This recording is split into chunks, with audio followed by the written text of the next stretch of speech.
Good morning, everyone. If you would be so kind as to be seated, please.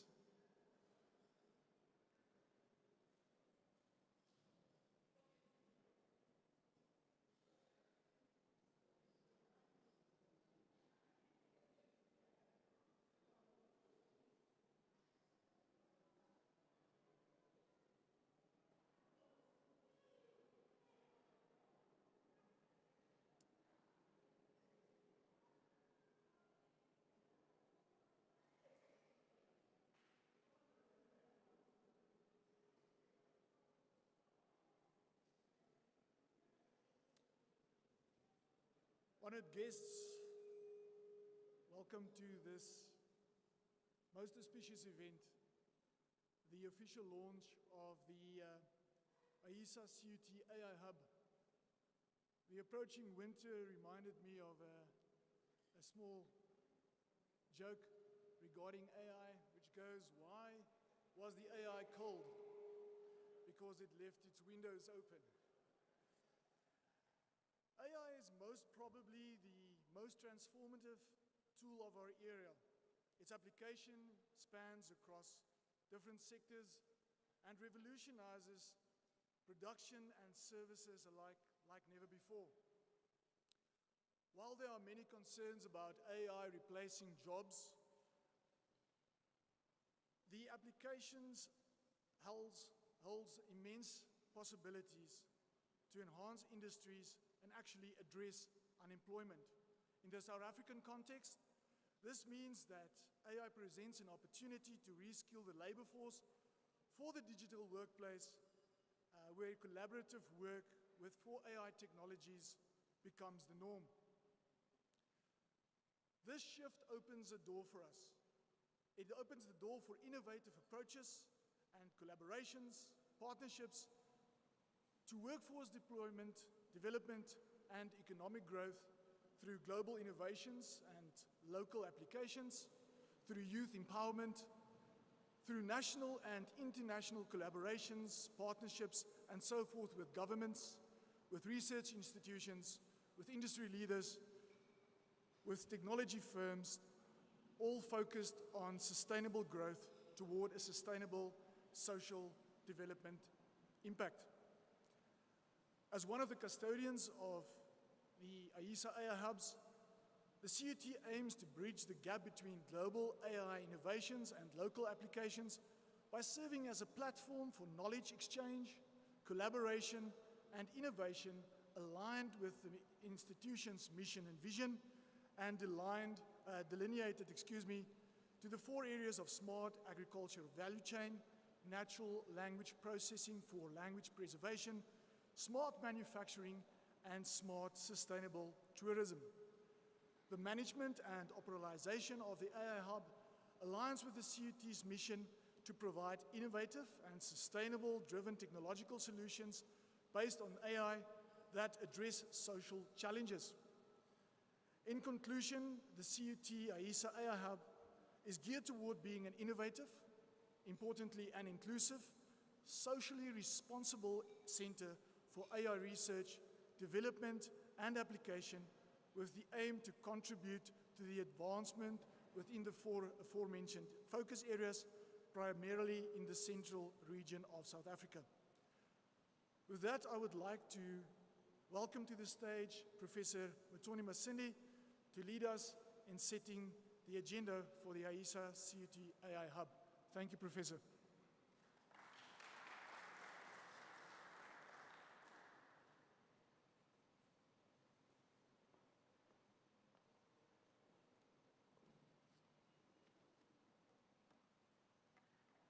Thank you, Program Director. I would like to say, I think you already said everything I wanted to say, but I'll just share my own passion. Today when I woke up in the morning, I wished I had a shirt or dress that has rainbow colors, just to express how excited I am about this opportunity that CUT has been given. I would like to confirm that we've already been doing AI projects around each of the faculties, but the fact that we have an umbrella today where we can put everything into one basket and showcase what CUT is capable of, is the opportunity that I would like to personally celebrate. And thank the Department of Digital Communication for bringing us together. I know we couldn't have done it by ourselves, but without offering us the opportunity to host one of the hubs, maybe it would have taken much longer. On the signs, you'll see some of those projects being displayed today, but for myself, I'm very passionate about agriculture. And I know that top-down solutions don't necessarily help small-scale farmers. So we would have wished to play a video where we've already been working with small-scale farmers using AI to predict when it will rain, what they need to plant, and so on and so forth. But we've already prepared that on the periphery of this. You'll also see a smart wheelchair that people can use, and the innovator of that hub will be presenting today as well, where we can have a wheelchair that can enable people to dance and greater things like the ones that are going to be happening with tourism as well as language processing. And we'll be focusing on the languages that are rich in the Free State. That will be Afrikaans and Sesotho.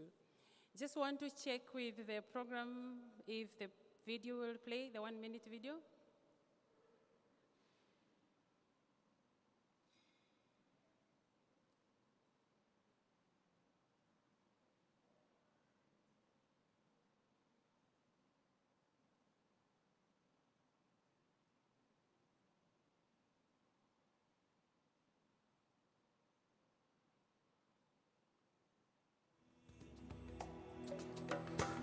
My name is Dr. Mudhoni Masinde. I work at the Central University of Technology here in Free State. Currently, I work as a senior lecturer as well as the head of IT department. I got my PhD in 2012 from the University of Cape Town in computer science. During that time, I passionately developed a solution that can predict droughts. The uniqueness of this solution is that we use rich computer science technologies such as artificial intelligence, wireless sensor networks, and mobile phones in combination with indigenous knowledge to predict drought in an accurate manner, specifically for Africa. With the kind of solution I've developed, it's possible to predict drought as accurate as 98%. And since it incorporates the knowledge of our people, they identify with it, especially if you look at most small-scale farmers, the people in charge of the farms are actually women. My name is Alpita Njiro Ngoshi.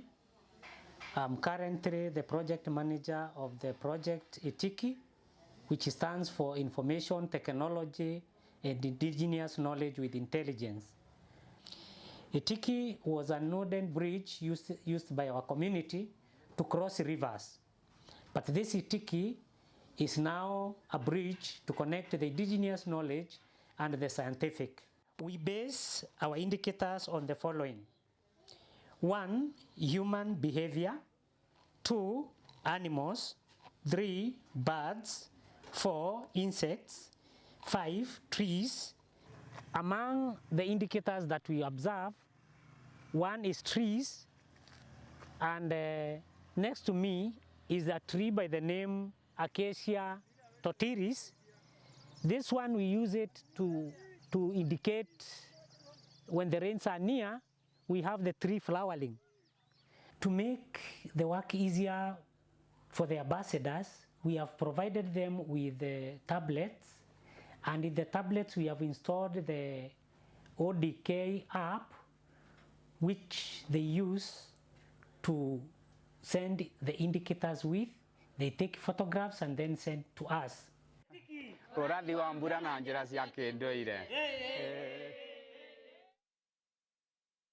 Thank you very much. And with that, I would like to end by saying that we would like to naturally compete with the University of Johannesburg and TUT, whose have gone before us. You know, when the younger child come up, they want to be the best. So today we would like to launch our hub and compete with our bigger brothers, ensure that we are the winners. Thank you very much. Thank you.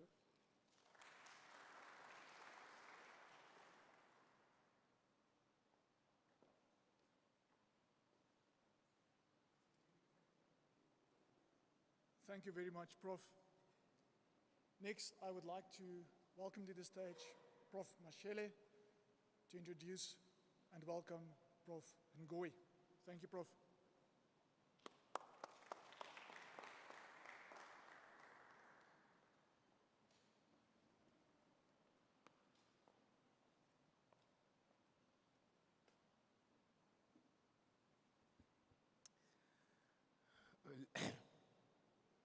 Ladies and gentlemen, esteemed colleagues and distinguished guests, I stand before you on approved protocols. It is with great pleasure and enthusiasm that I stand before you in this very momentous occasion, the inauguration of the Central University of Technology Artificial Intelligence Node, a pioneering initiative that heralds a new era of innovation, collaboration, and transformative impact in the realm of artificial intelligence and its application. It is therefore my singular pleasure now to introduce to you Professor Alfred Ngowi, the acting Vice-Chancellor of the Central University of Technology, to do the welcoming address. Professor Alfred Ngowi.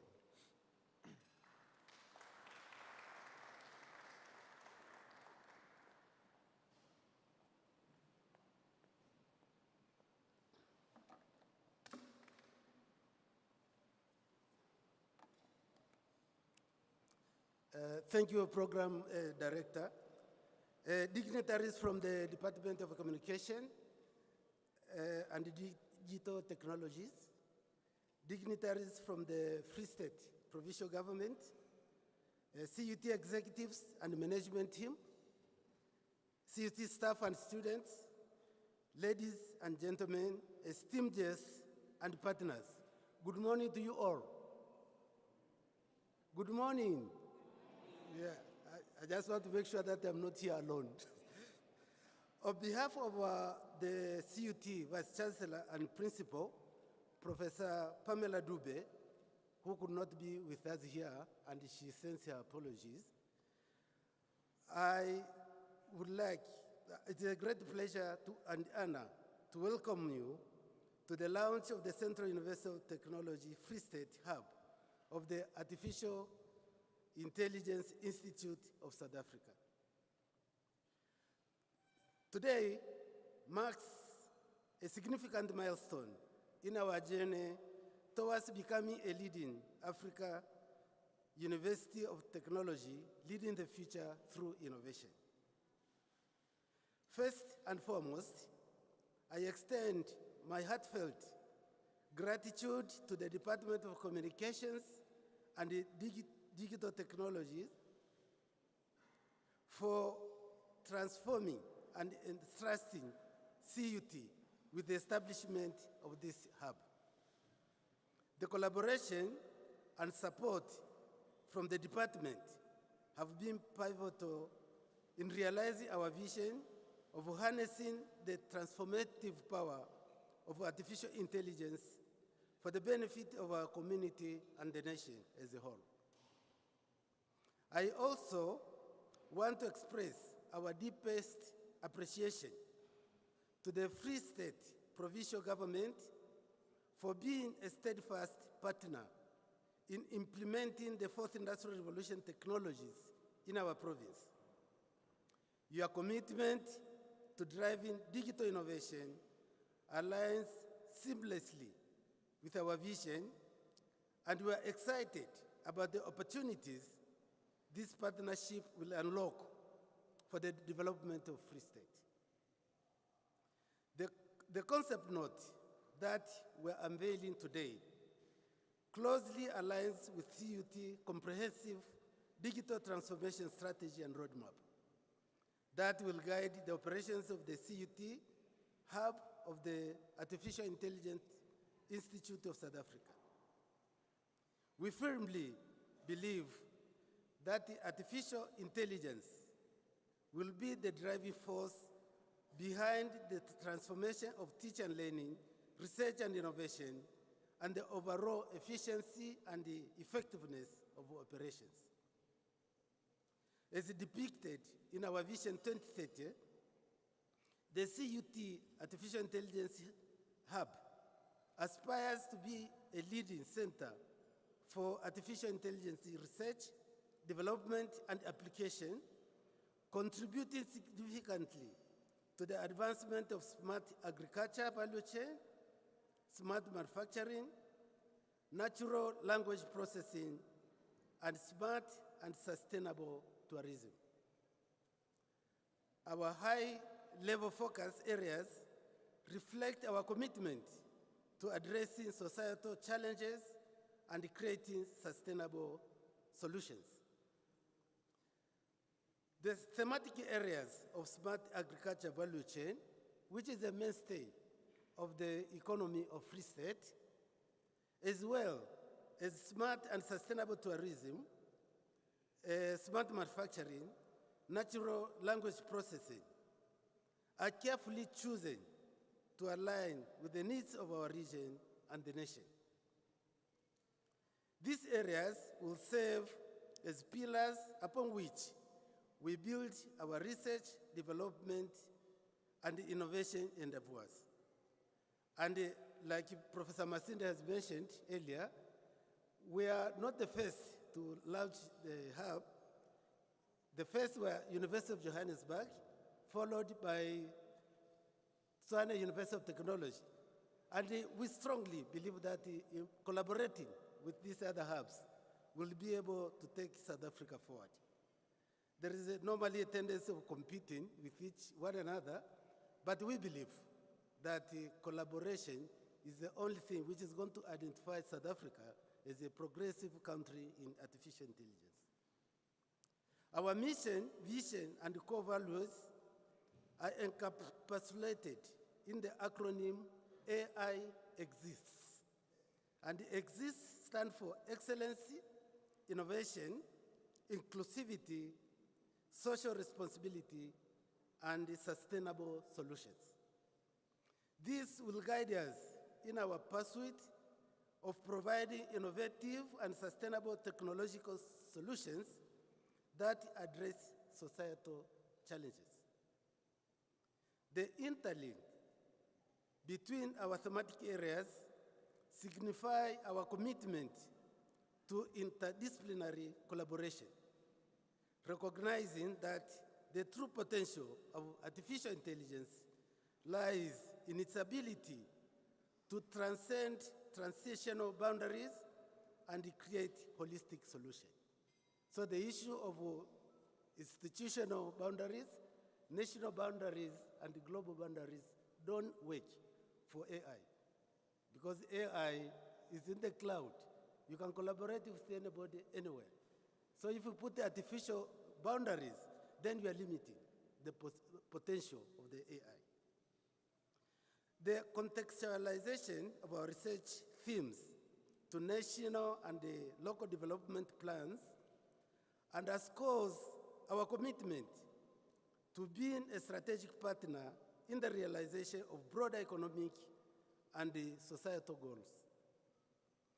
We align ourselves with the National Development Plan 2030, the report on the Presidential Commission on Fourth Industrial Revolution, the Free State Provincial Government Growth and Development Plan, and other relevant provincial and national agendas.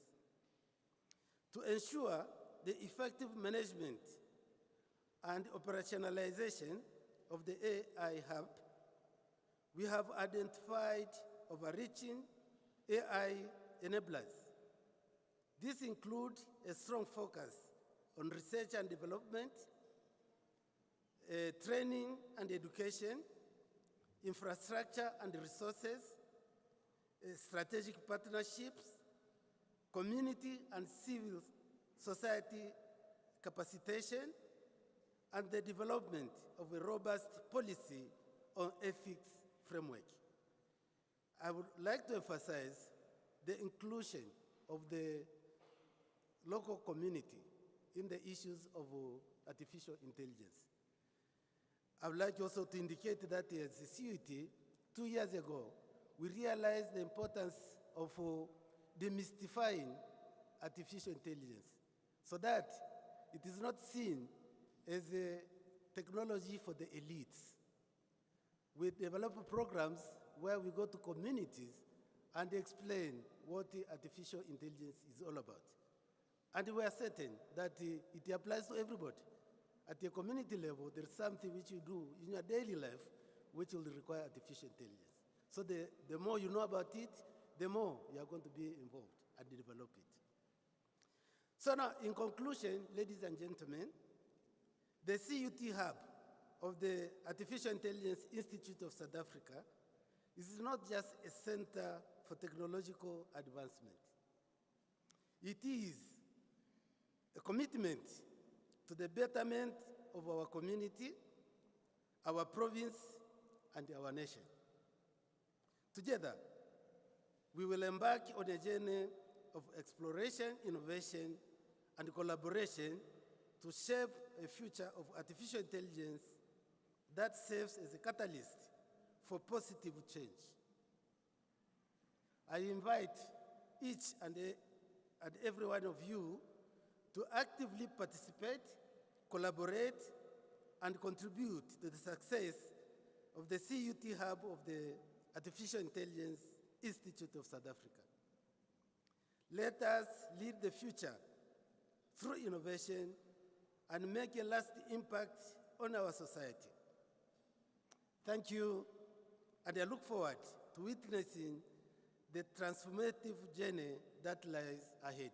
I thank you very much.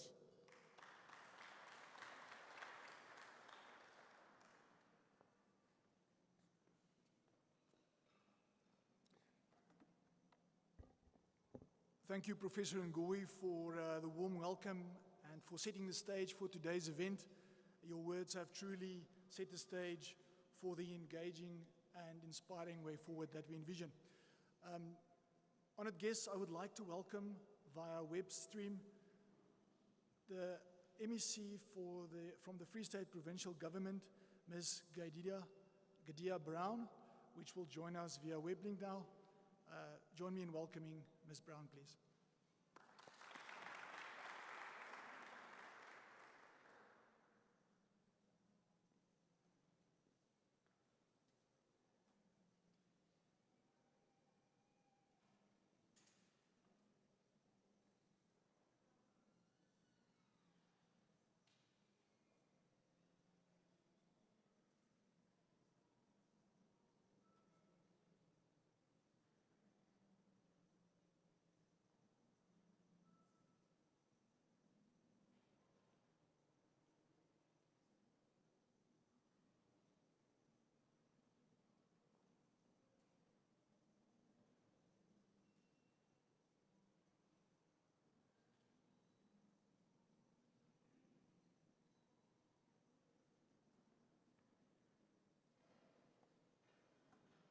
Ms. Brown, my apologies for interrupting, but I think you are muted on your side.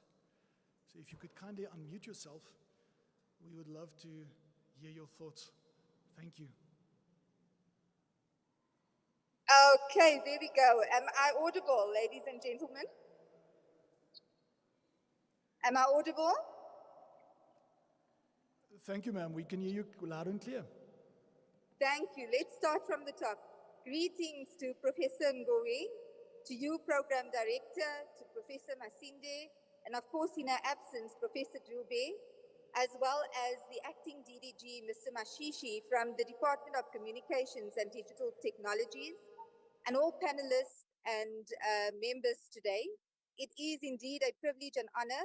The reason why I cannot be with you today is that we are hosting the State of the Province address, in which Premier Dukwana is going to provide a strategy and vision for the province So whilst we are here, we are very excited about our partnership with the Central University of Technology and the National Department of Communications and Digitalization as Free State provincial governments. AI plays a crucial role in government decision making, not only by analyzing large data and identifying patterns and trends, but also it provides insights to inform policy and policy choices. So, as Treasury and as government, part of what we can do with AI across all departments and municipalities is ensure that there are data sets that support efficiencies and those multiple data sets that can provide greater insights towards skills development, labor, and of course, innovation within different mandates and spheres, not only within government, but for our communities. As government is tackling the three challenges that we have to deal with, which is poverty alleviation, unemployment, and inequality, we know that the use of AI within our communities will absolutely provide communities with improved healthcare, enhanced large-scale infrastructure, improved rural enterprises, and ability for us to make smart policy decisions. And for me, personalization in terms of the people is on the socioeconomic side to ensure that our communities understand effective modernization and to ensure that socioeconomic beneficiation across the old and the needy is also dealt through our social services. So we'd like to thank you and know that Free State provincial government is highly committed to having a closer relationship and to ensure that both our communities and government benefits from this institute. So congratulations, and our way forward and action plan, together with the university and together with national departments, we will ensure that we take this up over the next year. And part of our possible excitement is the fact that this provides an even level play field for new economies and barriers to entry for young people and for countries to even the playing field. So thank you very much and congratulations, and have a wonderful day. I will send your regards to the Honorable Premier and the rest of the Cabinet. Thank you very, very much.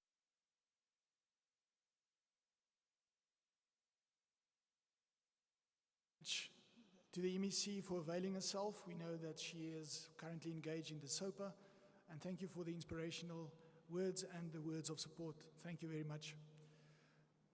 Next, I would like to welcome to stage Mr. Mashishi. Now, Mr. Mashishi, in the correct circles, needs no extra introduction, but he is the Acting Deputy Director General of Internal Affairs and Trade. It's quite a mouthful. Please welcome to the stage, Mr. Mashishi.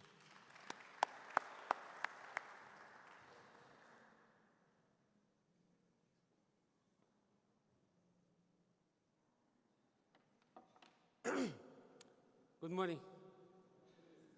Good morning, Free State. It's an exciting day today.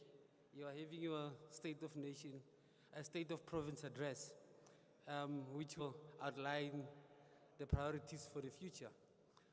I've been introduced as Mr. Mashishi.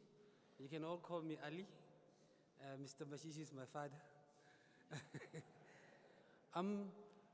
Let me also want to thank the acting VC, the DVCs, and the deans, students, and everybody who's here. I'm from the department, and I'm here on behalf of the minister and as well as the department. Our department is the Department of Communications and Digital Technologies, SABC, Post Office, Centec, Artificial Intelligence, Spectrum, 2G, 3G, 5G, cell phones, smartphones, it's us. Okay. So I want to premise this discussion with a quote from Abraham Lincoln, one of the most renowned American presidents who brought the end of slavery, abolished slavery. He says that if you ask me to cut the tree, I'll spend 6 hours sharpening the axe. What it means is that planning is the most important element in everything you do. If you get your planning right, 80% of your work will be done. That's exactly what we are doing. This aspect of artificial intelligence, it's here. We use it when we're looking for direction. We use it when we start our cars for diagnostic purposes. It tells you that the fuel is not up. We use it when we live stream. There's a new sector, new industries. You all know it. It's called the likes, right? People don't have to work anymore now. You just have likes. And you also then have the following, right? People who follows you. And which sector is actually making a killing out of that? The advertising sector. Because you're advertising things for them. So now, there is an understanding that AI complementariness is between people and the machine. And that is critical because OECD, the Organizational of Economic Cooperation and Development, states people now live alongside digital technologies in the physical and the virtual worlds. This includes pre-programmed to follow a precise set of rules or that are fully autonomous and can operate without human intervention. They include immersive environments that combine features of physical and virtual worlds to create realistic experiences, such as precision farming and surgical training. That will be difficult to reproduce in a real world. Behind these and other innovation in the early phases of implementation are complex mathematical models trained on large computers with vast amounts of data to emulate human-like cognitive function. That is artificial intelligence. The exciting thing about artificial intelligence is not a new thing. It has always been there. I always use an example that when you have to do your washing, in the early 60s, somebody artificially thought, why should we taking our time washing? Let's create a washing machine that will be able to spot. That was the early version of. Now the AI, it's in the brain. In the brain, there's what is called cortex, neutrals. You know, you've heard about neural networks. Now, the exclusivity of a human was the ability to think and to apply and use the brain. AI is now able to do that without you having to do that. What becomes obvious with all that is that the public policy making and frameworks must adapt to address the governance imperatives of AI and emerging technologies to protect globally agreed human rights. Now remember, somebody has created something that can be able to control you. We should be able to ensure that that person that has created has a responsibility on ethical use of it. So that's the basis of that. All policies that we do in terms of AI are key in building a strong digital ecosystem between the government, the business, and the academia. As we carve out a response towards the adoption of AI, policy and regulation position within South Africa and in other provinces and local levels, there are three aspects that we would have to understand when we endeavor in harnessing AI.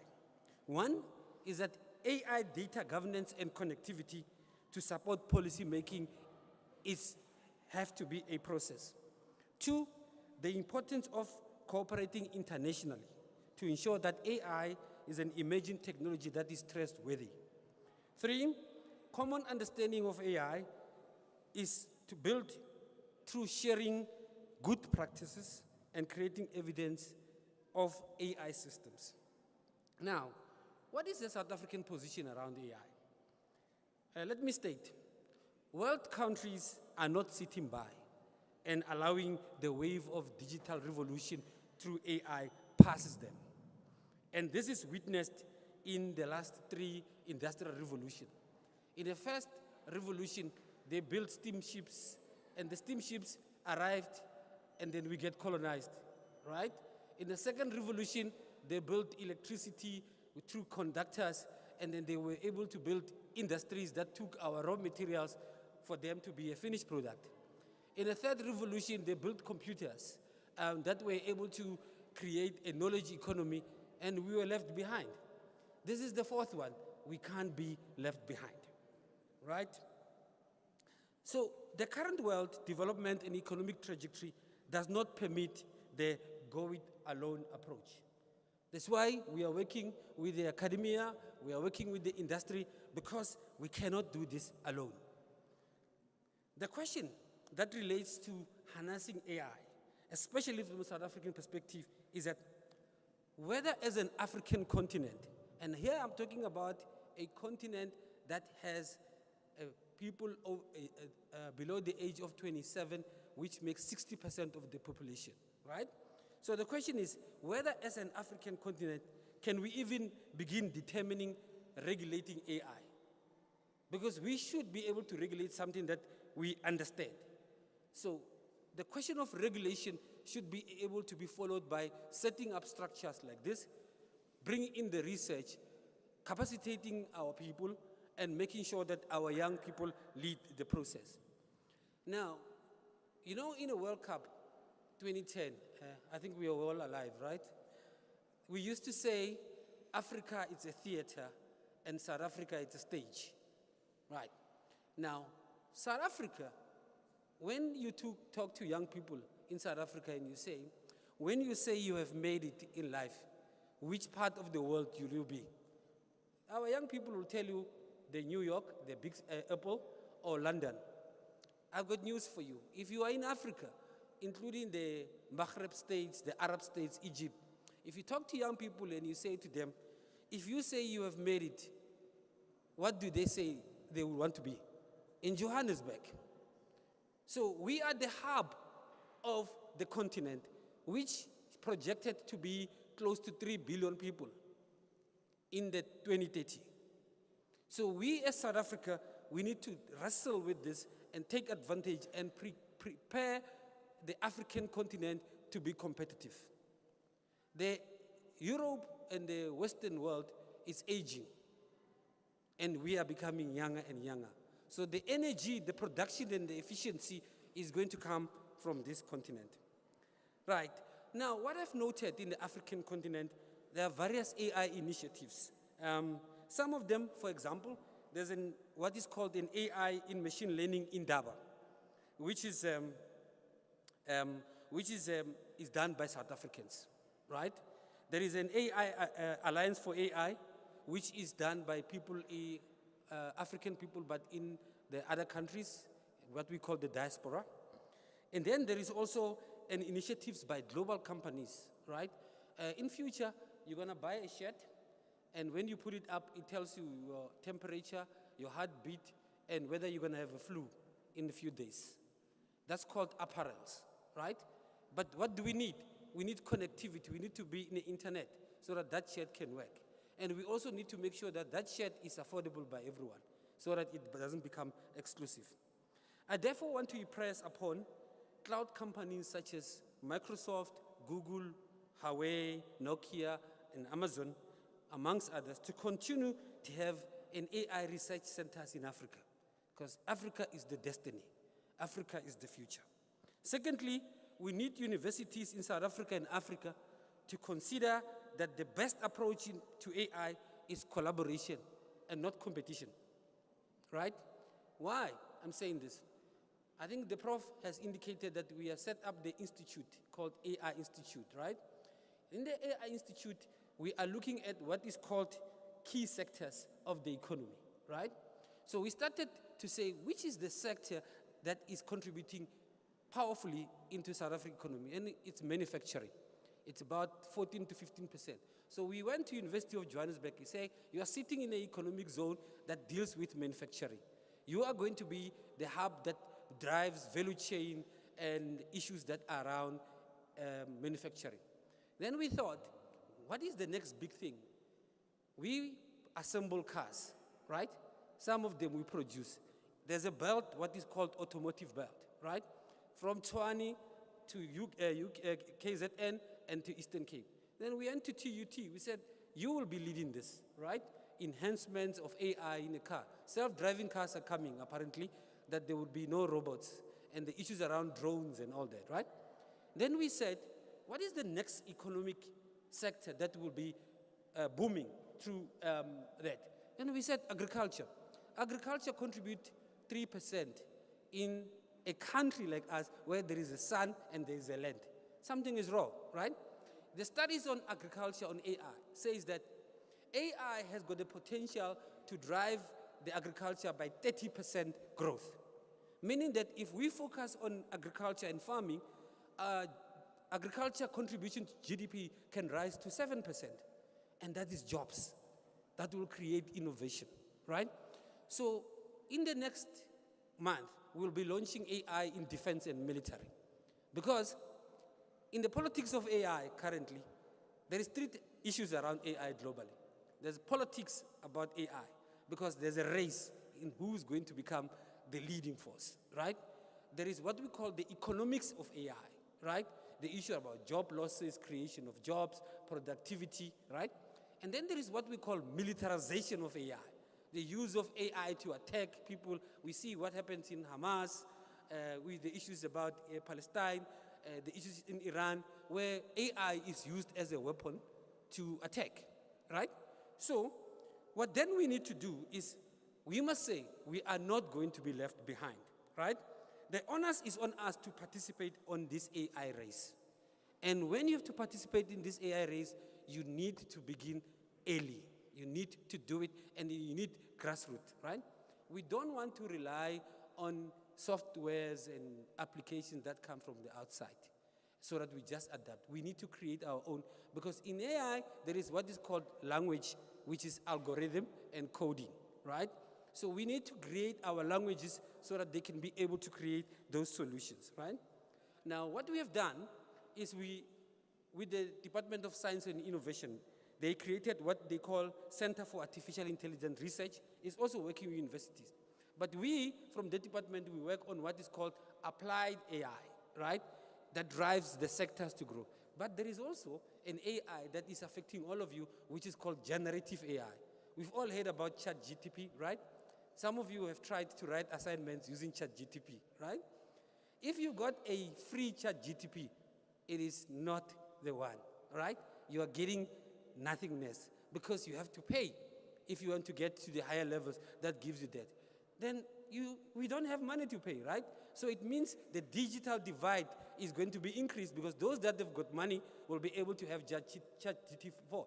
But I'm glad yesterday I heard that CUT is stopping that, because there was one student who was happy when graduated and said, I want to thank ChatGPT, it's my God. And we were a bit worried.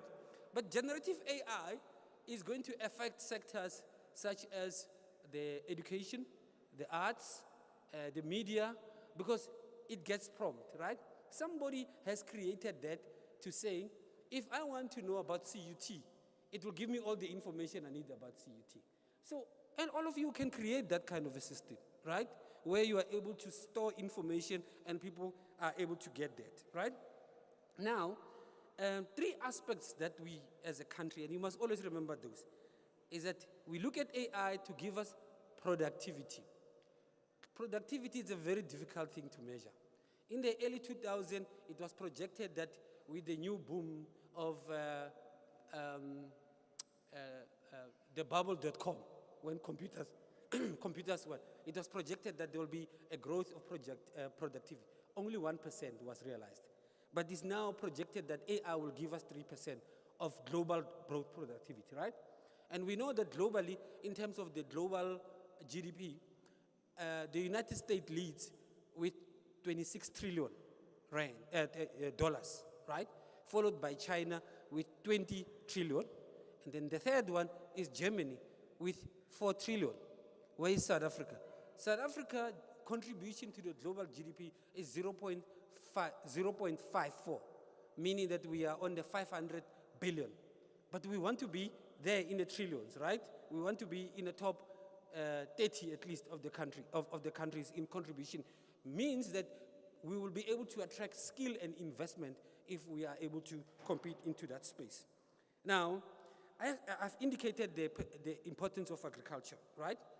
But what we need to do is therefore we all know that the lack of guidance and regulation on AI will create a problem. So these hubs that we are creating will help us to get to a point where we say, what is it that we're supposed to say no?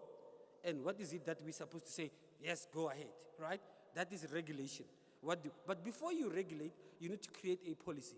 A policy, it says, what is it that we want to see happening with AI in South Africa, right? So we need to institutionalize AI, and then we need to make sure that when we get to the regulations part, 5 important considerations must be in place, right? 1, do we all know what we're supposed to do with the data, right? We need to create that so that people can understand, clean it, package it, so that those who want to innovate in AI, they know where to get that data, because data is an important thing. The second thing about AI is the growing power of computational power, right? Computers are becoming much more stronger and are becoming much more able to do things. So in South Africa, we are looking at 4 areas about AI. Number 1, we need to use AI for predictive maintenance, right?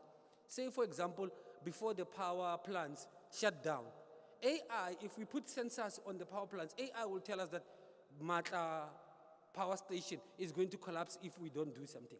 So it gives you real-time predictiveness, and it also tells you climate changes and all that. So we need AI on that part. Second, we need AI to deal with the issues about automated services, right? Frontline services.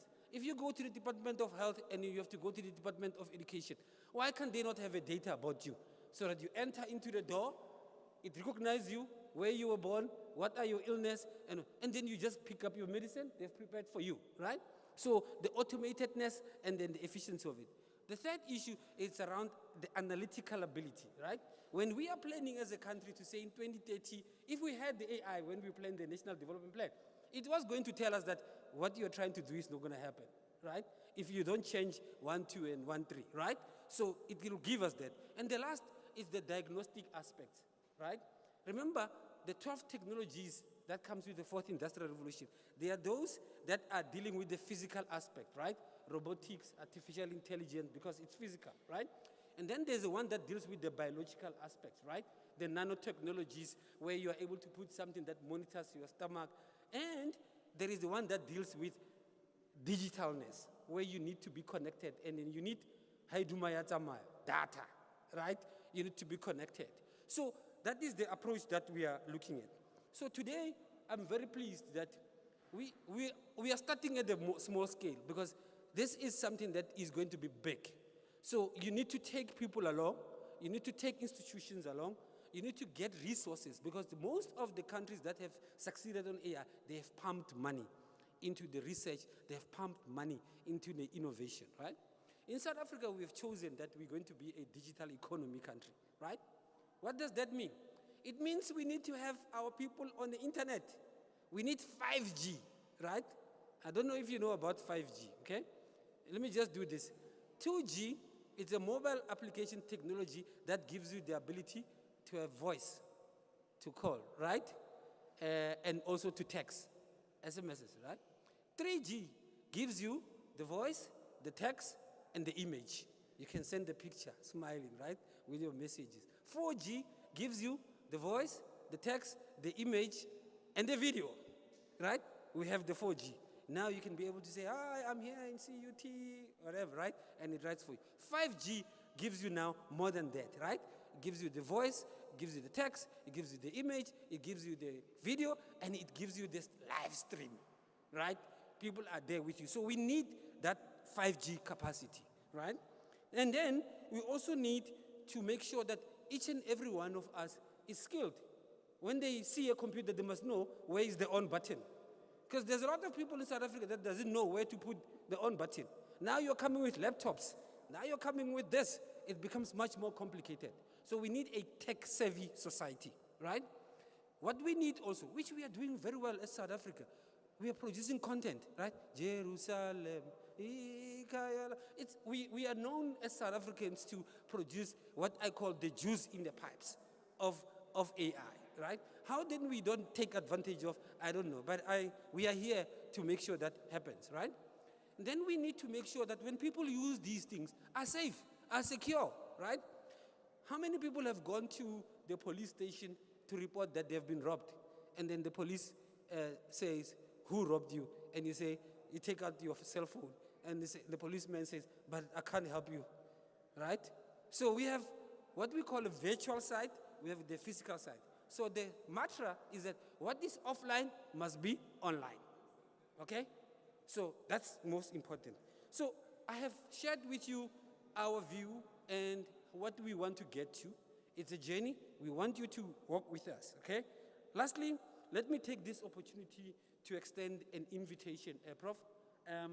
We are now going to have a symposium or a summit on the government chapter on the plan of South Africa on AI. So all of you, you'll then have that wherever you go and they say, what is South Africa doing with AI? You're able to say, this is the plan of the country, right? So on the 26th of March, we will be doing that symposium, the industry, the academia, to chat so that we have an approved document at the cabinet level and it becomes our plan for the country. Tells us when we can do the legislation, when can we regulate, when can we fund the young people, all right? When can we do all these things? So on the 26th, so I'm extending the invitation physically for you and I think virtually for the rest of South Africa. We need to get into this. And what is going to happen there is that after that, we're going to do a provincial seminars because each and every province has got its exclusive ability. We'll be back here when your turn comes as a free state because we've got a hub to discuss further on how the province can take advantage of AI. So I want to end with this quote, and you can quote me if you want. It says, with the right mix of policies, Africa and its citizens can reap the benefits of AI in years to come. Thank you very much.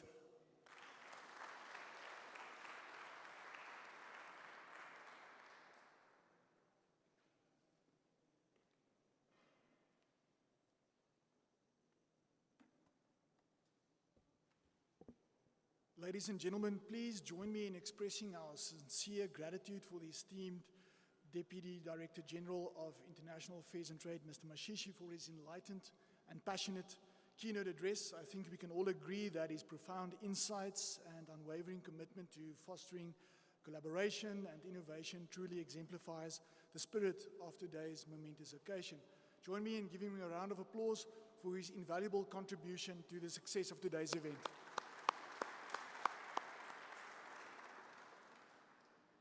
Honored guests, the next section of the program is dedicated to the representatives from our various faculties to share their brief, contextual views of the faculties as far as AI and its application is concerned.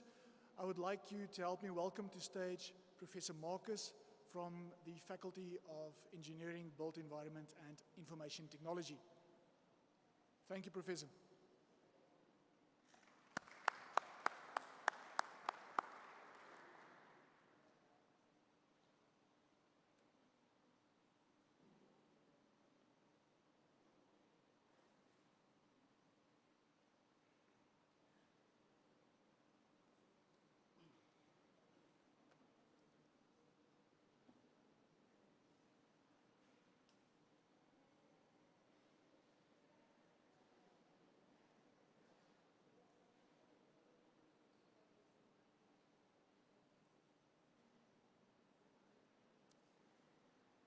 Okay, good afternoon. So, where do you start after that passionate keynote speech? That was very informative. Okay, I'm just trying to open my slide.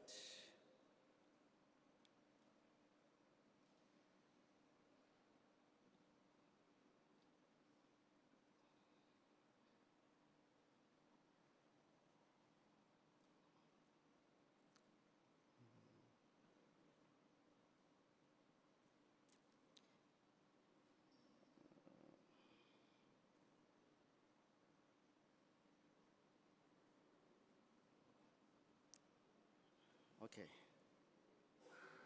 Do we have it on the screen? Okay. Okay, good afternoon. The Vice Chancellor, DVCs, and other colleagues. So my presentation is just to share what we've been doing from our side in terms of AI. So I want to share something we're doing around the smart wheelchair for the cognitively disabled. So here we're trying to apply AI for assistive mobility. Next slide. I'm going to begin with a quote. It says, "If it does not have social impact, it is not science." Okay, just to give a background, this is not a technical presentation, so I will try to be as general as possible. Okay, so according to World Health Organization, over 1 billion people are disabled globally. 20% of those live with great functional difficulties in their day-to-day activities. About 200 million people have an intellectual disability. That means experiencing cognitive and sensory disability, impairment. This represents 2.6% of the world's population. That is over 3 times the population of South Africa. 75 million people need a wheelchair on a daily basis. This represents 1% of the world's population. That's twice the population of Canada. Also, 1 in 2 disabled persons cannot find treatment. Next slide. Okay, so coming down to South Africa, about 7.5% of the people are disabled, according to the census of 2011. More than half of these persons are aged 85. More than half of the persons aged 85 and above are reported to have a disability. And people living with disabilities have a more fragile general health.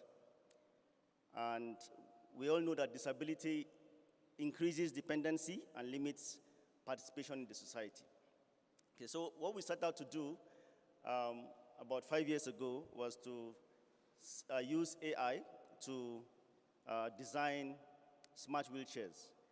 So the idea was to help people increase their access to mobility, improve their interaction with the community, and reduce reliance on people, and of course, reduce mental illness. So there was a study that said about 31% of people with disability or difficulty in moving experience frequent depression and anxiety, compared to only 4% of the normal population.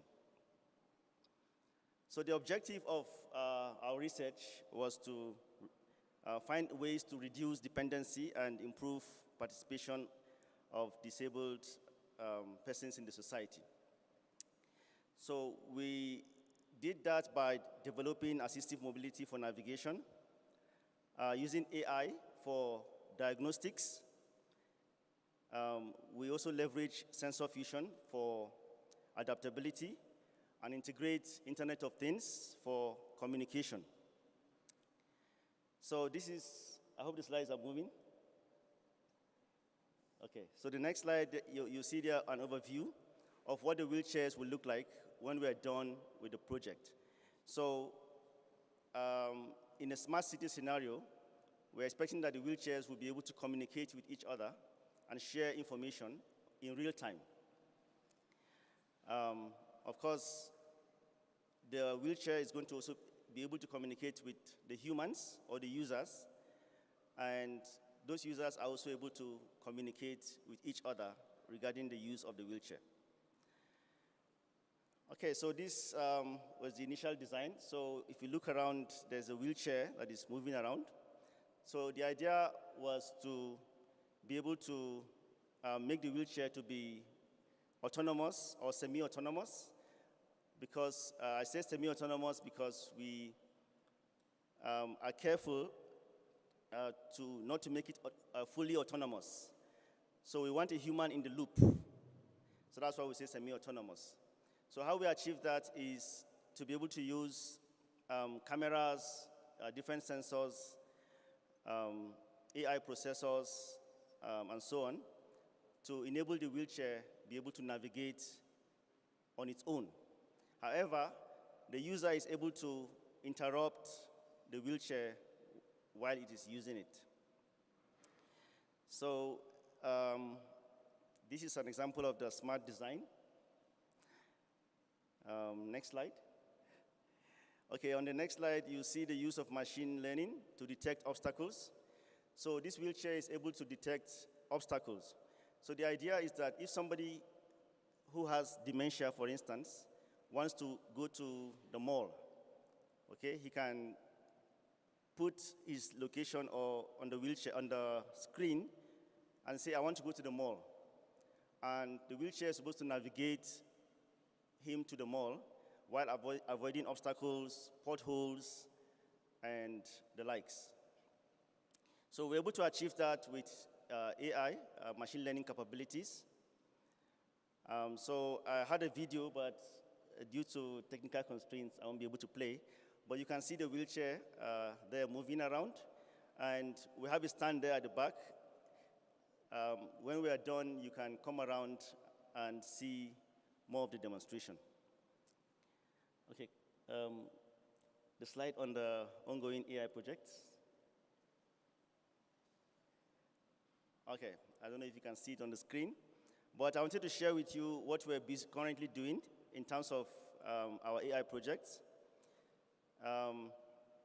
So at the moment, we have projects around the control of electric wheelchair using head gestures.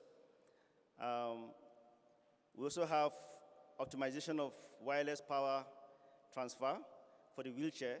So we're trying to design inductive charging for the wheelchair as it's moving around. And we also have a project on digital twin for assistive mobility. And there's a project also we are currently working on synchronicity of multiple wheelchairs for dancing. Okay, so, and then there are many of them. I'm not going to go through all of them. So I just want to talk briefly about the current dance project that we have. Prof. Anish and Prof. Nico are here from TUT. They are part of the project. So this project involves science and art coming together to merge. So it's going to be people sitting on a wheelchair and dancing. So while they're dancing, the wheelchair is able to take measurements of their emotions, and we're able to analyze that using AI capabilities. So the project is a multinational project between South Africa, Japan, Canada, and Brazil. And we are actually hosting the project here in South Africa between CUT and TUT in June. So please wait for that. Okay, so we have some completed AI projects that we've done. A couple of doctoral students who have graduated. So I'm not going to go through that because of time. Doctoral students and master students. If you want to know more about the projects that we have completed, you can see me after the program. So I'm gonna, in terms of the team members, we have most of them there at the back. Just to mention Mr. Tebo Sinyi, he's one of our key technical guys. Mr. Daniel Oladele, who just finished his PhD. Ms. Mabuzweni. And some of these students will be on their way to France for an exchange program in relation to the project. And then internationally, we have our collaborators and, of course, from TUT and the CSIR. So I'm just going to end also with another quote. The last slide. It says, companies that take advantage of the opportunities of AI, companies that take advantage of the opportunities that AI offers, and they need, companies must take advantage of the opportunities that AI offers, and they need to start doing this now. Okay, so those companies that do that, they will thrive. But those that don't simply won't. I'll end with that. Thank you.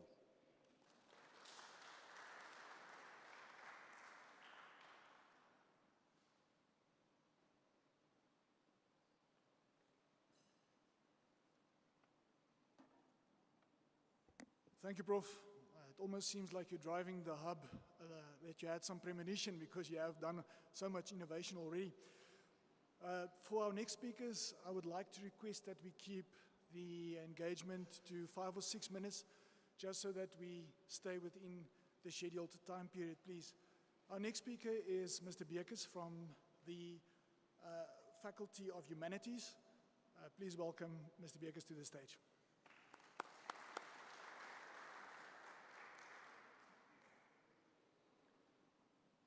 Morning, ladies and gentlemen. Thank you, Program Director, Prof. Ngawi. Thank you very much. AI, a very dangerous and exciting word. I would like to speak to you about how do we bridge the gap with AI, and especially in teacher training. In today's dynamic and technology-driven world, cultivating a genuine love for science among school children is not just an educational goal, but also a social imperative. We need to get people, students, scholars, up and knowledgeable about what is going on. A strong foundation in science education equips scholars and teachers and students with skills such as critical thinking, problem solving, and creativity. But there's challenges in teacher training. Traditional teacher training methods faces challenge in keeping pace with advancements in education and in technology. All of us know how fast everything is developing. To bring that back into the classroom for teacher training and then for the teachers themselves at school is crucial need to support future teachers in adapting and innovation to meet all these evolving educational needs. Providing effective training and resources essential for empowering teachers to excel in their role, and very important, to inspire learners effectively. The role of AI. AI offers personalized professional development for teachers and teacher trainers, providing tailored insight, resources to meet the identical group's needs efficiently. Not everyone in your class is the same. There's different needs. By using AI technology, teachers can access custom training modules and then targeted support, enhancing their skills, their effectiveness in preparation of the next generation of learners, especially learners coming to university that will become through our hands and that will go into the workforce in a few years later. This personalized content approach ensures continuous growth and improvement in teacher training practices. Enhancing collaboration. AI tools facilitate collaboration among teachers by enabling the sharing of best practices and innovative strategies that is done in the classroom. Through AI platforms, teachers will connect, exchange ideas, co-create resources, fostering a dynamic community of learning and professional development. This collaboration approach harnesses collective wisdom and promotes continuous improvement in teacher training practices. Adapting to diverse learners. I mean, like I already said, there's a lot of different people. No two persons are alike, and we need to cater for them. The AI will empower the teacher to understand, address the needs of all these diverse learners, ensuring inclusive and effective education for everyone in the classroom. Through data analytics, adaptive learning algorithms, AI can identify individual learning styles, preferences, and challenges that will assist the teacher in the classroom. The teacher will then personalize instruction, provide targeted support, and creative, inclusive learning environments such to cater for every need of every scholar, promoting equality and excellence in education. CUT, Itemba Labs, and JNR in Dubna, Russia, has been in the starting phase of collaboration. We are gaining access to cutting-edge knowledge through the Joint Institute of Nuclear Research in Russia. That is one of the groundbreaking research units in nuclear physics and the related fields. By exposing our university lecturers to this scientists and the technology they have, we are providing them with opportunity to stay current and cutting-edge developments in the scientific world. This knowledge can then be integrated into their teaching methods, making science education especially more relevant, inspiring for student teachers and ultimately the school children. Between CUT and Itemba Labs, they are situated in Stellenbosch, and through their experience in state-of-the-art laboratories and research centers that are opening up for all our lecturers to go there and do some training and experience hands-on things. All right. Embracing the technological integration. CUT and Itemba Labs is in the starting up phase of designing an app that will enable all science teachers and learners in schools, as well as lecturers and students at every university, to have access to all learning material in physics and chemistry curricula from South Africa. The nice thing about this app is that it will cater from a grade 3 learner up to a postgrad student.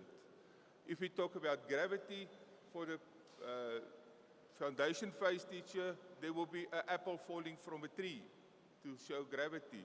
For the postgrad, there will be some of the most advanced experiments be available on the app as well, so that they will have access to it.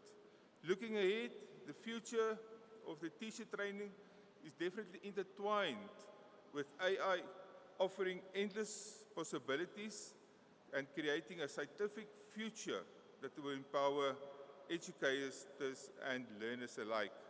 With all the new current developments at CUT, I don't know if you can talk about it, Prof, but there is big opportunities coming forward our way. And I want to thank you, and I want to thank AI as well for assisting me with this. Thank you very much. Thank you.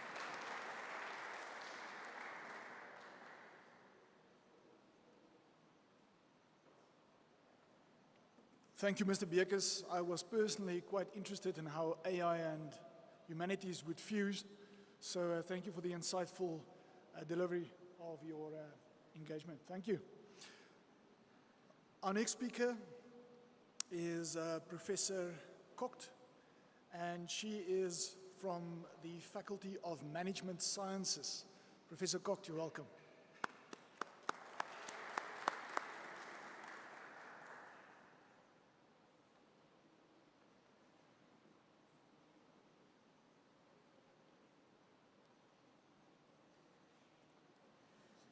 Good morning, valued guests, colleagues.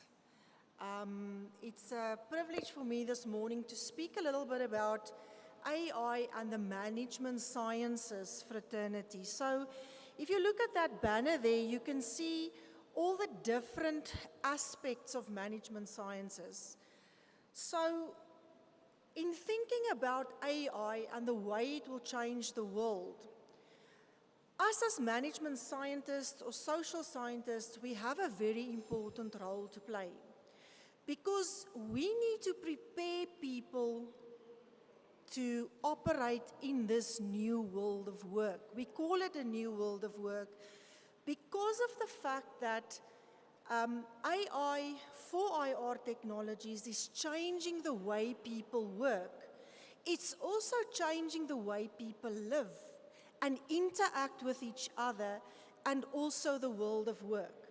So we need to also look at the disciplines like psychology, like industrial psychology, like human resource management that enables especially HR practitioners and HR professionals, which is my specific field of study, to prepare individuals for how they need to augment their skills, how they need to look at the future world of work, and how they need to adapt to the future world of work. So all those fields of management sciences needs to have this built into them, because the types of positions that is going to be available in the next 5-6 years, it's going to evolve, obviously. It will be much to do with AI, and also it will create a very much integrated type of workforce, where you cannot say you don't have digital technology skills. It will be an absolute part of the world of work. So this must be ingrained into future research. It must be ingrained also into the way we teach our students, and also prepare them to be able to work in a future world of work. So this being said, we have in the Faculty of Management Sciences 2 notable projects. I have a project that I'm busy launching with Professor Lategan, where we are going to have a very strong developmental focus, and we're going to prepare a book. The culmination will be a book project, where we're going to look at all the different industries, or not all the industries, but we've selected some industries like tourism and hospitality management, the auditing profession. How will AI change them in the future? So gauging what is going to happen in terms of AI, and then also to have like a futuristic perspective of how these industries can change. And we have included junior staff members, we are including mentors, and we are including around 5 or 6 different institutions, including a German university that will be part of our project. So we really want to take it to a future perspective, to give a perspective on how management sciences will be changed by means of AI. Then I also want to mention another project which one of my colleagues, Professor Rambe, is also involved in. He calls it a real estate aggregator that involves the use of AI algorithms to extract property listings appearing on different websites. The real estate aggregator assists first-time home buyers to extract different listings of the same property from different websites so that the buyer can make prudent decisions on the correct listing to consider. So they will be able to consider things like the cheapest listing option. It can possibly eliminate home agents. It can allow for buyers to conduct a virtual tour of the property, and it can also allow buyers to upload documents and so forth onto the website. So I always say I love technology. I love the way it will change our lives for the better. Because for me, it is about the effectiveness, making things more effective, more streamlined. But in the process, very important, the people, the human capital, they also need to be prepared for this new world of work. And that's why I'm so looking forward to this AI hub that we have, and in preparing people for this new world of work on a skills level and also on a psychological level, because psychology plays a very, very important role in terms of how people see their jobs. So we need to consider the human factor in AI and AI transitions as well. I thank you.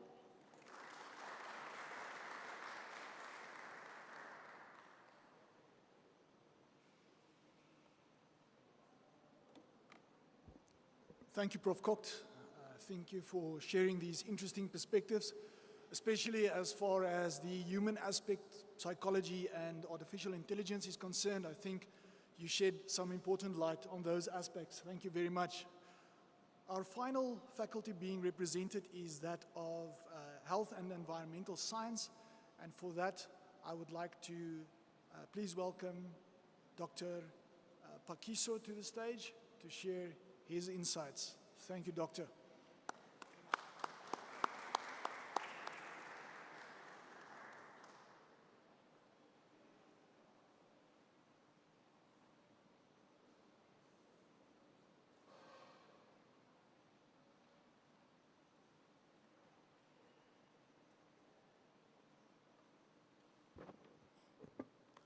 Good morning, everyone. I am Pax Makhwahle from the Faculty of Health Sciences, representing the acting DVC, Prof. Mashel. Sometimes it's not easy to represent someone who's here, ne? More especially with the big shoes. So let me start by saying that because this actually resides within our faculty, the Faculty of Health Sciences, more especially in the agriculture. When you look at the planning of the hub, as this was the presidential call in addressing the implementation of the NHI, National Health Insurance, which will be signed into law very soon. And one of the objectives of the NHI is to cover most of the people in the country to provide a better service. This actually now creates an opportunity for us as the faculty, more especially on the issues of food security, which is covered in our agriculture, and the issue of the treatment, which is the drug discovery. And we align ourselves with the National Development Plan of 2030, which is very clear, and it actually leads us to this question. As the Faculty of Health Sciences, how do we perceive ourselves and the private sector's role in adopting to address the current challenges in the agriculture? Later on, I'm going to call Prof. Sidibe, who's the professor in farming, the professor in agriculture, to dwell more into that. But all I can say that as the Faculty of Health Sciences, we found this opportunity to be pivotal in the adoption of AI because it provides an opportunity for the young farmers in terms of investment, the innovation, the use of technology. And the use of this technology should be subjected in such a way that it shouldn't just be a window dressing, because we must be able to see the results. You can't say technology to the young farmers and they're still using the 2G or 1G as explained by the acting director. And this will also be market-driven solution necessary to transform our agriculture sector. The use of this artificial intelligence will also ensure that we actually produce nutrition of interest that will actually benefit our health in terms of people not actually going to the clinics, because the structure of the NHI is structured in such a way that you cannot report straight to the Mediclinic. Firstly, you need to report to the primary health care. This is where a lot of people will actually be going. And it is important that whatever that will be produced in terms of the food is of importance to address that. Another angle that will actually be contributing to this hub is the drug discovery. We've got two centers in the Faculty of Health Science. One of the centers is Center of Applied Food Security, and the Department of Agriculture will address more specific the issue based on the objective of the CUT hub. Then when coming to the drug discovery, we found this to be a groundbreaking, offering us the potential to accelerate the development of new medication and therapies. The AI will be able to generate specific treatment for specific diseases on certain individuals. You'll not go to the doctor and be given 6 tablets as they are doing now, being called the broad spectrum. You'll be giving a narrow spectrum. You go to the doctor, you'll get 1 tablet. So SCUT will take this opportunity and be able to be the central hub of drug discovery. And by so doing, definitely will be the leading university of technology in Africa. Yes, as much as the director said that we need to work jointly, as much as we are working jointly as CUT, being the central part of South Africa, we should be leading by example, and we are excited that the hub is actually established as CUT. And when you look at the three triangles that actually overlap, 4 triangles that overlap, which actually align properly or clarify the objective of this hub. You've got the smart manufacturing, which deals with the issues of food and nutrition. And as the faculty, we commit that we'll actually deliver to a certain extent so that the CUT achieve its mandated goal. And also the influence on the drug discovery will do that. We have already published articles on artificial intelligence on how to conduct this at undergraduate level.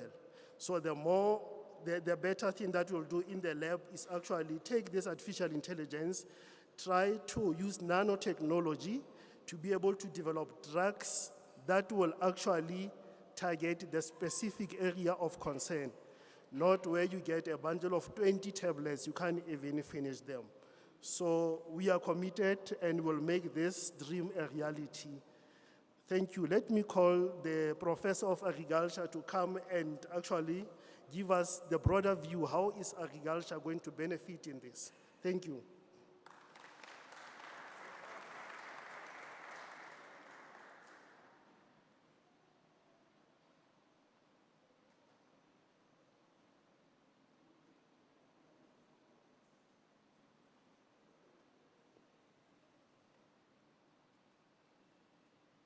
Ladies and gentlemen, good morning.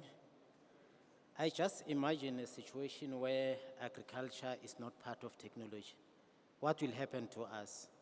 That means we'll have shortages in our breakfast. We won't have enough alcohol to drink. We won't have enough cigarette to smoke, whether it's weed, cannabis sativa, all these are agricultural products. Yes, and also hubbly-bubbly, what you smoke there is fruits, isn't it so? Yeah, so, and the clothes that you are wearing, it's agricultural products because you are wearing cotton, you are wearing wool, all these are agricultural products. So agriculture is always and has been welcoming developments, starting from the first industrial revolution to the fourth industrial revolution. Agriculture has been in the forefront.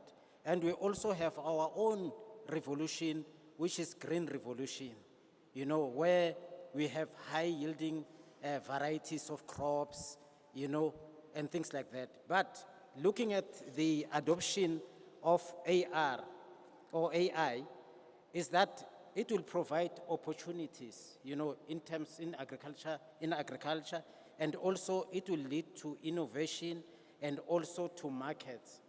And again, it will lead to identification of advanced and user-friendly technologies.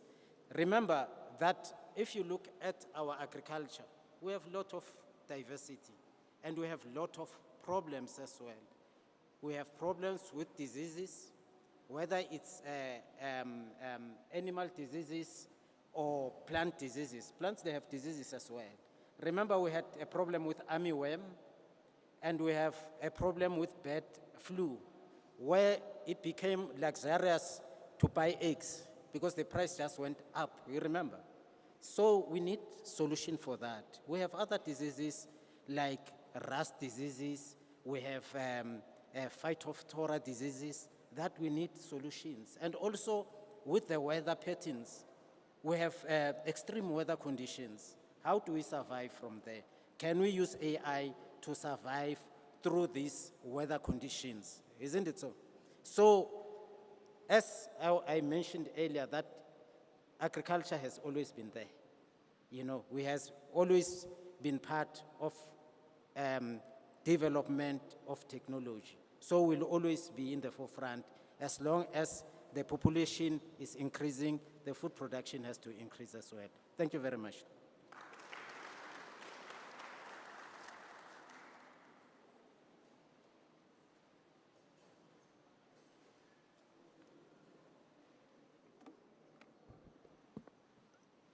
Thank you, colleagues, for your insightful contributions. We are fortunate, honored, dare I say blessed, to have Professor Anish Kareen with us.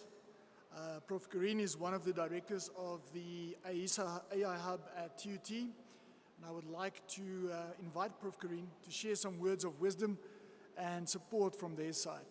Please welcome to the stage Prof. Kareen.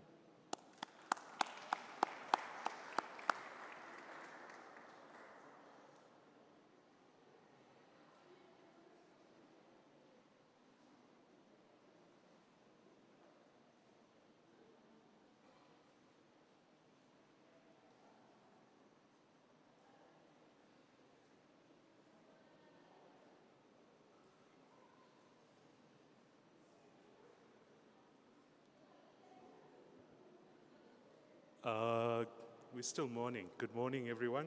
Thank you for the opportunity. Firstly, for welcoming us to be part of this event.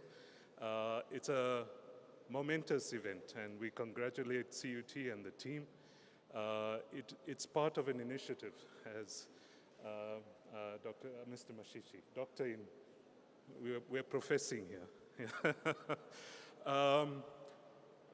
I think as an initiative, as a national initiative, personally, my point of view as well, collaboration is important. There's more we can achieve by holding hands together.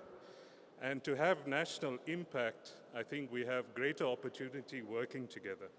There's a lot of complementarities we can achieve through a lot of the work that we're achieving, and working in silos.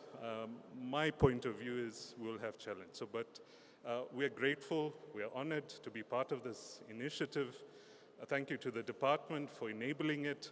It's creating a wave, that's my point of view, that will impact what we foresee. If we are true about what we want to achieve, impacting society, taking hold of the technologies, making meaningful impact into what we can do with the technology, I think we can achieve a lot, especially looking at our younger generation and what we can do with the technology. So I will do the formalities. Thank you on behalf of CUT management for having us here. Our VC and DVC, Prof. Chiniko Maluleke, sends his greetings. He couldn't be here. And our DVC for Research and Innovation, Dr. Vati, who also couldn't be here. She's on TUT official business overseas, but she would have loved to grace this event. From our point of view and our experience and this journey, it's creating this motion within our own institution, with partners, with the support of government, in realizing this dream of enabling our society to become AI-enabled, which is our objective. I think we have great opportunity with what we have before us in terms of technologies, and realizing greater impact, as Ali also shared. The task we have is in making impact in different spheres. We know that as educational institutions, our mandate is to make an impact in the next generation of technologies, entrepreneurs, and even in the science itself. So as Ali was also, I was actually encouraged, there is the science of AI where also we have opportunity to contribute to. As much as our objective as the AI Hub is to contribute to applied AI, there is opportunity also to make contributions with regard to AI that's localized, look at the language models that need to adapt to local South African languages and African languages in their ability to respond to local dialects, for example. I'm just using that as an example. So there's a lot of opportunity in creating local content, that is adapted to the AI space. There's opportunity, as was mentioned earlier, in stimulating economic development using AI. And I think that's also an objective from our AI Center, to ensure that we have this opportunity to create spin-offs that come out of a lot of the technologies. We are very pleased to see some of the technological developments happening here at CUT as well. And I think there's opportunity for that to stimulate different sectors. And the last part, as Prof. Ngoy also shared, our role in creating impact in society and the communities around us is clearly important. We are placed in areas where there are lots of challenges, infrastructural challenges, we're dealing with service delivery challenges. I won't go the political route. But there's a lot of opportunity for technology to come and provide solutions. We know that in food security, there's a big challenge. I mean, looking at climate change, our ability to react to that. These are all important opportunities for us to embrace technology and use it for creative good. You know, we have all these fears. Yeah, the robot dog that we have is going to replace the real dog. No, that's a fear, you know, but there's opportunity. There's opportunity to get such devices into places where a human won't be able to. To talk about the mining sector, for example, there's a lot of potential risks, and such devices have the opportunity to make an impact in enabling where humans can't actually get into. So that's the opportunity of the technology, and that's how we foresee it. So from my side, very short, I'm not going to belabor our encouragement. We pledge our support as TUT and our hub. We believe there's a lot of collaboration that can happen. We're already collaborating with Prof. Marcus, for example, but we have key areas of interest as much as we are placed to contribute to the motor manufacturing hub. We have other projects related to agriculture. We have keen interest in that, where we're using a lot of OER technologies for different applications. We can share some of that. We have collaboration in the health care side, which we're also collaborating with Marcus, Prof. Marcus. And there's other areas. I think there's potential for sort of cementing our capacity, growing our capacity to make even bigger impact. So from TUT side, we congratulate CUT for the launch of this hub, and we continue to pledge our support in providing assistance where we can. There's a lot of collaborative partners, I think, that could also benefit CUT from our side, which we can have a conversation on in the future. So congratulations from TUT side, and we look forward to the contributions from the hub at CUT. Thank you very much.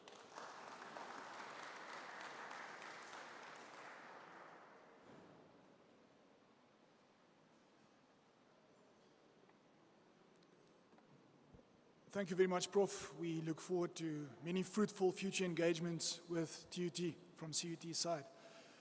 Ladies and gentlemen, as we bring this historic occasion to a close, let us reflect on the transformative power of AI and the incredible opportunities that lie ahead. With the launch of the AISA CUT AI Hub, we embark on an exciting journey of innovation, collaboration, and progress. Together, let us ethically harness the potential of artificial intelligence and leverage it to drive positive change in South Africa. Thank you for all your support. Thank you to our honored guests, speakers, the steering committee, as well as all of the support structures. Let's together look forward to a future filled with endless possibilities. Let's make history. I'd like to ask the speakers of today to join us at the podium, in front of the podium, Prof. Would that be fine for a group photo? And then we can adjourn for some refreshments and networking from CUT's side. Thank you, everyone. Safe travels, and have a lovely day. All the best.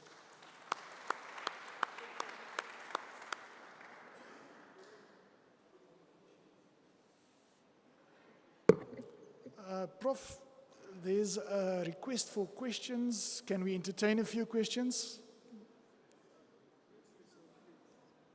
5 minutes or so? Okay.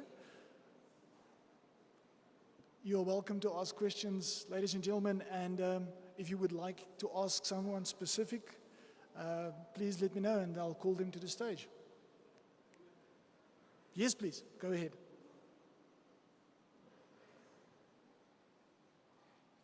Ladies and gentlemen, good morning to everyone. My name is Joe Musia. I come from Lejo Leputo in Machabe. Thank you. Welcome. sir. Thank you very much for the invite. One has really gained a lot for being part of this.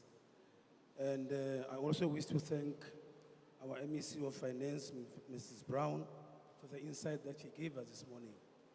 Well, Program Director, I had to choose this morning whether to go to SOPA or to come to this hub institution. As an educator, I thought of coming here because I like growth and development at the same time.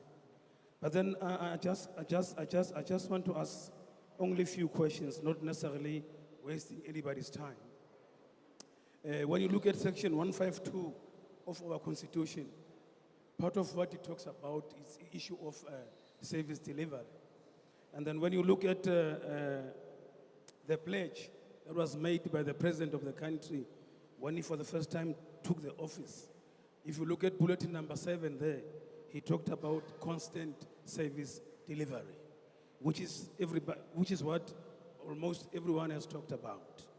Now here's my issue.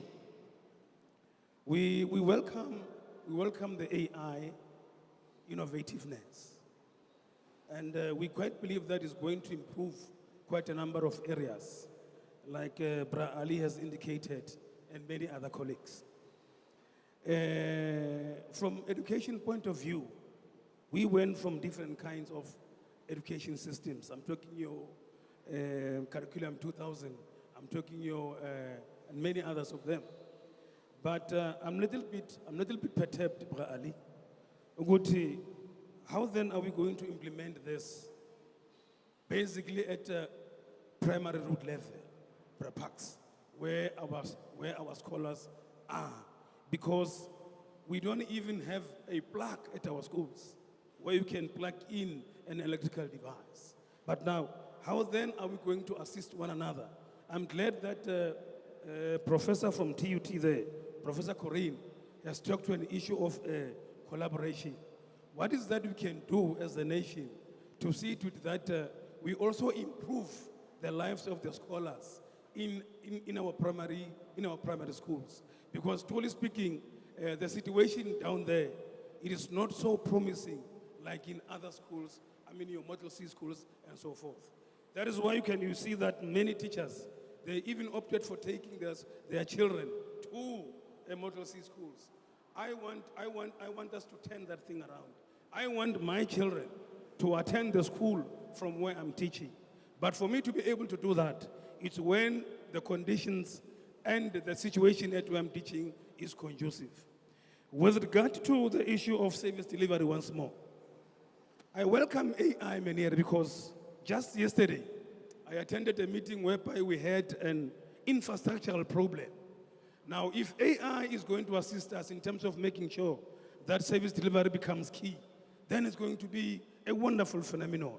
I also want to ahu that in future, we must also extend our invitation to labor forums, because we're having labor forums in our country. We have SATU, we have everyone. So I think if Mr. Molloy of SATU was here, he was also going to make a very much meaningful contribution. Now, without wasting any of your time, I've got many questions here with me, but I'm really impressed about the entire engagement that I've learned, and I will do a follow-up with those people who have presented that I've marked their names here. And thank you. You have been a wonderful program director. Thank you very much for the compliments, sir. And also thank you for choosing to attend this event. I can't speak to the politics, socio-economic environment, as I'm not involved in that sphere, and I'll leave this to our honored guest. What I can say is it's good to hear from the grassroots level of what is needed. Many times we've seen as reported widely that there could be situations where the objectives and the needs of those on grassroots level are not met or aligned with, let's say, for example, academic institutions or government institutions or whatever body they might be. So it's good to hear from the grassroots, and I think it's good that we align these. So thank you for your inputs. I can offer some input regarding the bringing technology to and service delivery to the wider audience. I don't know if you're aware of this fact, but we have our first smart town in South Africa, and it's actually located in the central region. In the eastern Free State, we have Clarence. And Clarence is, together with AI, managing its own electricity usage to negate the effects of load shedding. So already in that sense, the community leaders are the custodians of that project, making sure that the advantages of the application of those technologies reach, for example, the people that don't even have a plug in their house or whatever the case may be. So I think with the engagement of community structures, innovative ideas like the IESA hubs spread across the different provinces, by meeting the needs or knowing about the needs and then meeting the needs of the community, we can start to address these challenges. But I'll hand over to Mr. Mashishi to give some more insights from government side. But again, thank you for your insights, thank you for your questions, and thank you for joining.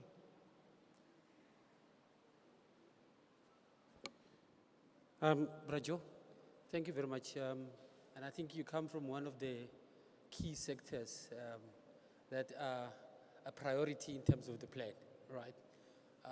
Because the most important thing is to get our people to understand how AI is for our country and what we want to do. So I'll give an example in Japan, what they do with AI. Japan is a very rugged terrain. It cannot plant anything. That's why they manufacture and innovations and tools and all that, because they depend food to other countries. So what they did, they looked at what their problem is as a country, which is what we need to do. They have three problems in Japan. They've got an aging nation, right? They've got a young people who are idling, right? And then they also have the challenges in terms of healthcare. So they say, we're gonna use AI to create mobility, because the old people need to move, right? It's gonna be difficult. And then they created drones so that they can service the older people. And then they created fintech companies for young people to be able to have savings. So they're using AI to solve their problems. The question is, what is the problem of South Africa? We need to have a national question. What are we supposed to solve?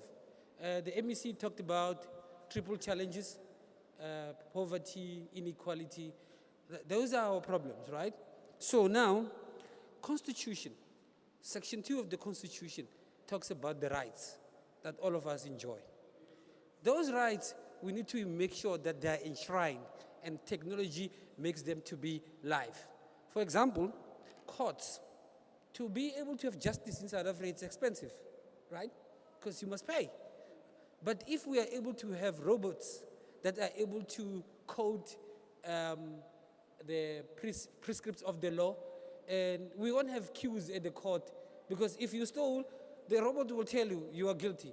I don't know if you remember the movie called Judge Dredd, Sylvester Stallone, where he was turned into a robot and he was a police and he always says, I am the law, right?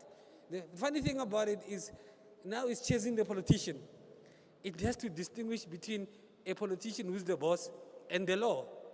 And then they had to arrest the politician because that's the law. So, infrastructure. We have data centers. We have a passive infrastructure, the towers. Those things are power guzzlers, right? So they need a lot of electricity, right? 70% of the population in the country live in an urban area in South Africa, right? In the metros, okay? So that can make a situation where we forget that actually there's 30% of the population that we need to do. Education. Education has been one step forward about this AI, just they don't realize. When you do a outcomes-based education, right? You're actually appreciating the fact to say, innovation is a cornerstone, because if a child looks at a tree, another child sees it in a different way, but that is not wrong, right? When I was in school many years ago, don't want to expose myself. I matriculated in 1990. So I used to be said I'm a smart child. Why? Because when I heard something, I don't forget. And what was the style of teaching? It was auditory, right? And they considered me to be smart.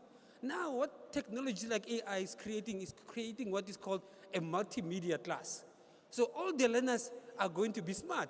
Because if there's a learner who remembers with the smell, who remembers with the touch, who remembers with the voice, we are all creating that. So that's why AI is a critical thing in terms of that. And when the COVID hit, we tried to do what we call virtual classrooms, right? Where a teacher can be able to provide learning to all the students using the SABC, right? Remember, children were not going to school. So we would say, because the culture of going to school is an important thing, because it's not just only about education, it's also about stability. Parents must go to work and whatever. So we would create an SABC channel where if Vembe district is good at mathematics, there's that time the children wash up, puts uniform, sit in front of the TV, and then there's a lecture there that takes place, right? So we've been trying to do that, but it's something that we need to work on, particularly with the release of the spectrum and all that. So it is also then important that when we do the plan, you need to be involved, because the first priority is to create grassroots in terms of creating a coding. Somebody was talking about yesterday about Python. There's a lot of AI things that comes outside, that the world is seen in the eye of a male white man, right? If you go to the airport where there's AI, it doesn't recognize me.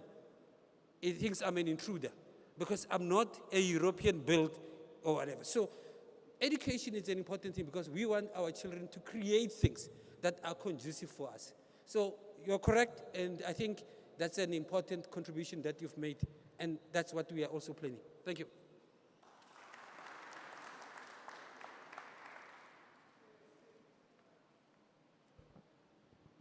Thank you, Mr. Mashishi, for that very comprehensive response.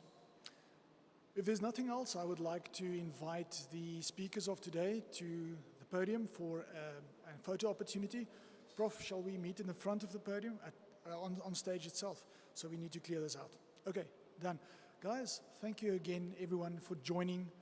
We are very, very honored to have you here today, and have a lovely rest of your day. Thank you very, very much.